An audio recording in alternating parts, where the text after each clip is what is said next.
There's no purpose in delegating if you're going to micromanage, because you kill people. You kill their souls when you micromanage them. Let them go out and do it. Let them eventually blossom. They might make a few mistakes, but they're going to learn from them. You obviously are very passionate about the fact that a team like the Patriots is a system, right? And that you believe Bill Belichick, Nick Saban could go and run a Fortune 500 company, is what you said last time. Unequivocally, they could crush it. They would be some of the top corporate CEOs there are. And I think embedded in that statement you made last time is vision, process, and culture. You reward the people who are performing through having a clear vision, rewarding those who align with it, building a culture of performance within it, and then having a process that everyone's bought into, right? What's the difference between delegation and leadership? Well, I think obviously we're all, to be able to grow, you need to be able to delegate, but that's not really well-defined leadership principles if you just throw things at people. I think you have to be able to share the vision of what you're trying to create with them, and then you give them what you want and you put them in the right direction. But obviously, if you are going to delegate, one thing I'll tell everybody here, and because I've never been a micromanager, I love for people to screw up one time, because it's a teachable opportunity. You can't screw up twice, but people are going to mess things up. But the whole purpose of delegating is creating time. The only commodity you cannot create more of is time. And the whole purpose of having lots of people is to create more time for yourself, so you're not doing all those things. Yes, do you have to pay people? But if you can get them to buy into what you're trying to create, there's no purpose in delegating if you're going to micromanage, because you kill people. You kill their souls when you micromanage them. Let them go out and do it. Let them eventually blossom. They might make a few mistakes, but they're going to learn from them. Wow. That's one of my favorite things, though, is really just letting people be. Obviously, we're getting way better in hiring. We've gotten a couple of weeks ago, we hired 2 guys that quit. One guy quit after 2 days. One guy quit after 3 days. Lawyers. We clearly defined what the job was, and I don't want to do this. That's the world we're living in now. I mean, it's bizarre. That's never happened ever in 32 years.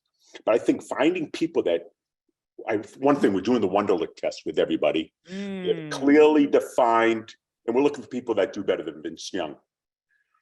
That's what they do with quarterbacks, right? That's what they do for quarterbacks. But the one thing that we're also having some pre-recorded video questions for people to really identify people that fit our culture. I mean, it's just kind of so hard to hire. Gosh, it's changed. The world's changed. Nobody wants to work. One thing I'm actually looking at, it just dawned on me. I don't know why it took so long to dawn on me. Think about all the people that are quitting working in restaurants. Some of the best people I've ever had working for me were servers before. Yep. They have incredible client service skills. Incredible. I can teach anybody to do anything in this business model. This isn't rocket science. Yep. This involves certain core requirements. One, you have to have empathy. You have to have people skills. You have to listen. You have to care. It's a server. We are servants. That's what we really are.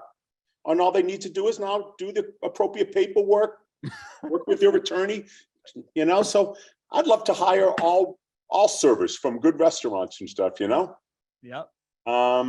This required us changing the way we operate our business a lot, though. But we're growing. Gee whiz, 32 years, and I'm still learning a lot of new things.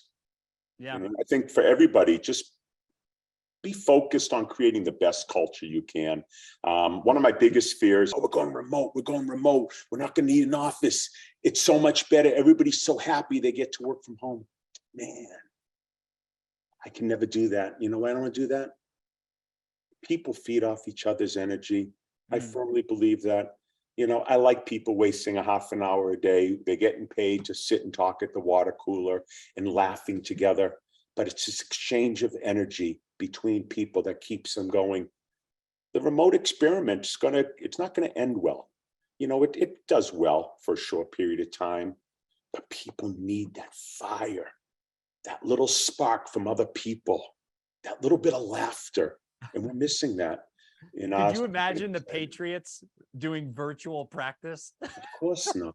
And that's, when you think about Bill Belichick and Nick Saban, to go back to what you're talking about, what they do, they have a vision.